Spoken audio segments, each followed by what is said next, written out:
warahmatullahi wabarakatuh. Kami dari kelompok 6 ingin mempresentasikan dalam bidang kekuasaan pemerintah menurut Undang-Undang Dasar 1545. Sebelumnya, kami akan perkenalkan dari kami masing-masing. Perkenalkan, nama saya Sedi Nelang. Nama saya Keisha Febrina. Nama saya Vina Feliana. Nama saya Nadia Farasati. Dan nama saya Muhammad Tani Fawas. Oke, presentasi akan kita mulai. Apa itu UUD 1945? Undang-Undang Dasar Negara Republik Indonesia 1945 adalah penjabaran dari nilai-nilai Pancasila. Undang-Undang Dasar Negara Republik Indonesia 1945 merupakan naskah hukum dasar tertulis yang mengatur bagaimana negara dikelola dan hubungan antar negara dan warga negara. Undang-Undang Dasar Negara Republik Indonesia 1945 adalah sistem hukum dalam ketatanegaraan Indonesia. Kekuasaan merupakan wewenang yang didapat seseorang atau kelompok untuk menjalankannya sesuai lingkupnya. Kekuasaan di sejumlah negara biasanya dibagi atau dipisahkan ke dalam sejumlah bentuk. Salah satunya berdasarkan teori kekuasaan negara. Pembagian lembaga di Indonesia. 1. Lembaga eksekutif adalah lembaga yang diberi kekuasaan untuk melaksanakan undang-undang.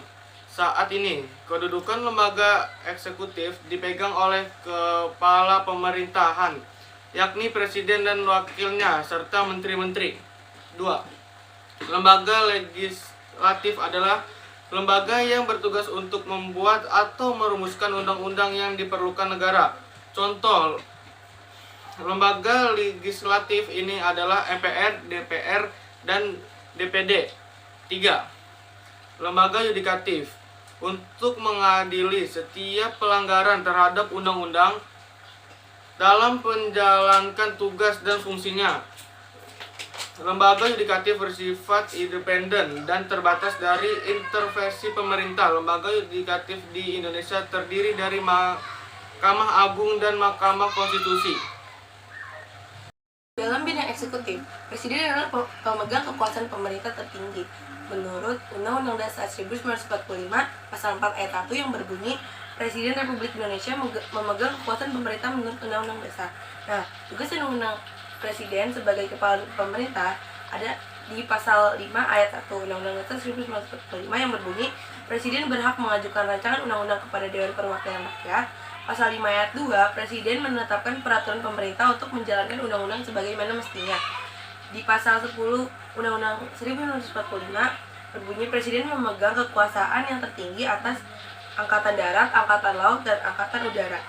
Pasal 11 ayat 1 Undang-Undang Dasar 1945, Presiden dengan persetujuan Dewan Perwakilan Rakyat menyatakan perang, membuat perdamaian, dan perjanjian dengan negara lain.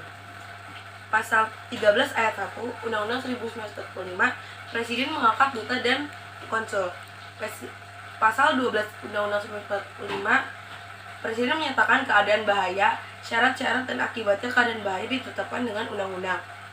Undang-Undang Nomor 74 Tahun 1957 tentang pencabutan regeling for the state fund or law and dan penetapan keadaan bahaya.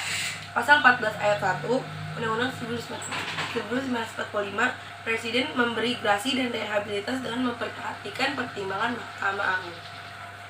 Pasal 15 Undang-Undang 1945, Presiden memberi gelar, tanda jasa, dan lain-lain tanda kehormatan yang diatur dengan undang-undang. Penjelasan lebih lanjut pada Undang-Undang Nomor 20 tahun 2009 tentang gelar, tanda jasa, dan tanda kehormatan, serta Peraturan Pemerintah Nomor 35 Tahun 2010 tentang pelaksanaan Undang-Undang Nomor 20 Tahun 2009 tentang gelar, tanda jasa, dan tanda kehormatan. Dewan Perwakilan Rakyat. Kewenangan dan fungsi Dewan Perwakilan Rakyat dibahas pada pasal 20 ayat 1 yang berbunyi, Dewan Perwakilan Rakyat memegang kekuasaan membentuk undang-undang, dan pada pasal 20A ayat 1 yang berbunyi, Dewan Perwakilan Rakyat memiliki fungsi legislasi, fungsi anggaran, dan fungsi pengawasan. Bunyi ayat ini lebih jelas lagi dijabarkan pada Undang-Undang Nomor 27 Tahun 2009, Pasal 69 tentang Majelis Permusyawaratan Rakyat, Dewan Perwakilan Rakyat, Dewan Perwakilan Daerah, dan Dewan Perwakilan Rakyat Daerah. Tugas dan wewenang DPR dibahas lebih lanjut pada Undang-Undang Nomor 27 Tahun 2009, Pasal 70 yang membahas tugas dan wewenang DPR tentang Majelis Permusyawaratan Rakyat, Dewan Perwakilan Rakyat, Dewan Perwakilan Daerah, Dewan Perwakilan Rakyat Daerah. Majelis Permusyawaratan Rakyat. Tugas dan wewenang Majelis Permusyawaratan Rakyat terdapat pada pasal 3 ayat 1 yang berbunyi, Majelis Permusyawaratan Rakyat berwenang mengubah dan menetapkan Undang-Undang Dasar. Pada pasal 3 ayat 2 yang berbunyi, Majelis Permusyawaratan Rakyat melantik presiden dan atau wakil presiden. Pada pasal 3 ayat 3 yang berbunyi, Majelis Permusyawaratan Rakyat hanya dapat memberhentikan presiden dan atau wakil presiden dalam masa jabatannya menurut Undang-Undang Dasar. Pada pasal-pasal tersebut dijabarkan lagi pada Undang-Undang Nomor 27 Tahun 2009 tentang Majelis Permusyawaratan Rakyat, Dewan Perwakilan Rakyat, Dewan Perwakilan Daerah, dan Dewan Perwakilan Rakyat Daerah pada pasal 4 tentang tugas dan wewenang Majelis Permusyawaratan Rakyat. Penjelasan tentang Mahkamah Agung diatur menurut ketentuan pasal 14 ayat 1 Undang-Undang Dasar 1945 yang berbunyi, Presiden memberi grasi dan rehabilitasi dengan memperhatikan pertimbangan Mahkamah Agung. Dijabarkan lagi dalam Undang-Undang Nomor 14 Tahun 1985 tentang Mahkamah Agung. Mahkamah Agung memiliki beberapa fungsi, yaitu 1. Fungsi peradilan. A. Mahkamah Agung merupakan pengadilan kasasi. B. Mahkamah Agung berwenang memeriksa dan memutuskan pada tingkat pertama dan terakhir. C. Hak uji material. 2. Fungsi pengawasan. A. Mahkamah Agung melakukan pengawasan tertinggi terhadap jalannya peradilan di semua lingkungan peradilan. B. Pengawasan terhadap pekerjaan pengadilan dan tingkah laku para hakim dan perbuatan pejabat pengadilan dalam menjalankan tugas. C. Pengawasan terhadap penasehat hukum dan notaris. 3. Fungsi mengatur. A. Mengatur lebih lanjut hal-hal yang diperlukan bagi kelancaran penyelenggaraan peradilan. B. Dapat membuat peraturan acara sendiri bila mana dianggap perlu. 4. Fungsi nasihat. A. Memberikan nasihat atau pertimbangan dalam bidang hukum kepada lembaga tinggi negara lain. B. Memberi petunjuk kepada pengadilan di semua lingkungan peradilan.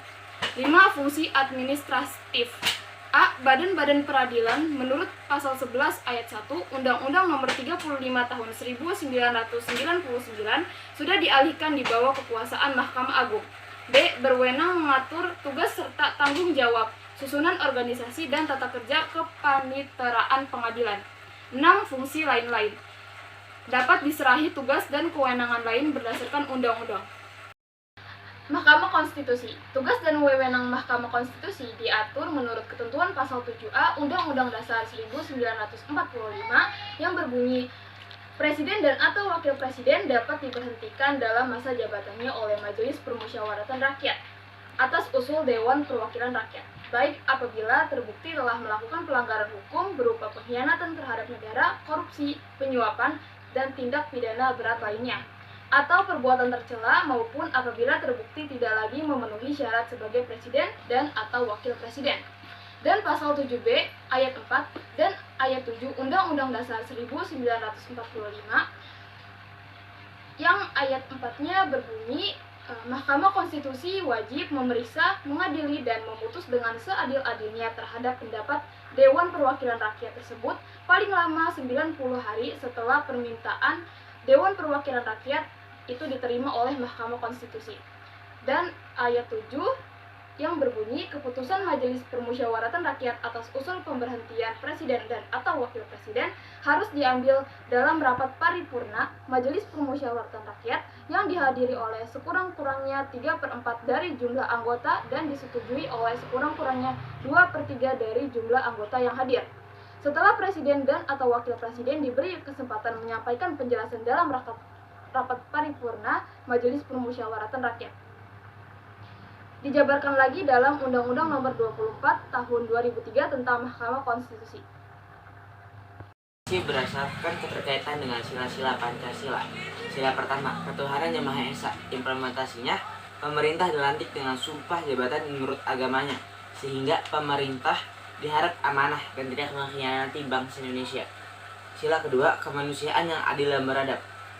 Implementasinya, sebagai pemegang sistem pemerintahan Indonesia, selain memiliki tugas dalam masing-masing lembaga, pemerintah harus menegakkan keadilan sebagai suatu rasa kemanusiaan bagi rakyat. Pemerintah tidak melakukan KKN. Sila ketiga, Persatuan Indonesia. Implementasinya, pemerintah tidak mengkhianati bangsa sendiri.